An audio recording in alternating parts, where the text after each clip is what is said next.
The Toronto Maple Leafs have hit rock bottom, both in the standings and in confidence.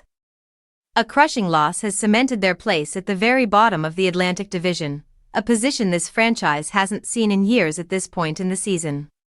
The frustration is now personal for their stars, with William Nylander admitting this is a feeling of prolonged failure he has never before experienced in the NHL.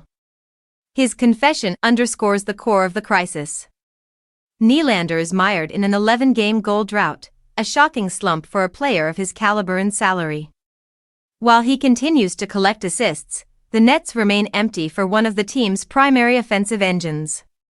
Coach Craig Berube offered a direct, if familiar, solution: Nylander must get to the dirty areas and score greasy goals to break the spell.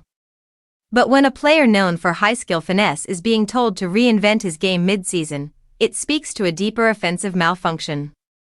Berube's post-game review added a layer of complexity to the despair. He chose to highlight the positive, praising a defensive effort that held a powerful Dallas team to minimal chances for 2 periods. He pointed to created opportunities and a structure he liked. However, he also identified the psychological toll, acknowledging that when the puck consistently refuses to go in, it eventually wears a team down, a fatigue that clearly manifested in a disastrous third-period collapse. This is the haunting reality for the Maple Leafs. They are playing well enough in stretches to compete, yet are completely incapable of finishing.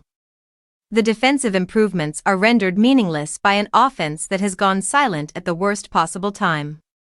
The team is caught between moral victories and actual defeats, with their highest-paid players becoming symbols of the struggle rather than the solution. The question is no longer about systems or effort for 2 periods, it is about resilience and results. With the Buffalo Sabres now soaring past them on a winning streak, the Leafs season is at a precipice. Nylander finding his scoring touch isn't just a subplot, it is an urgent necessity for survival. The time for positives is over. Toronto needs its stars to be stars, and they need a win, before this slide becomes an irreversible fall.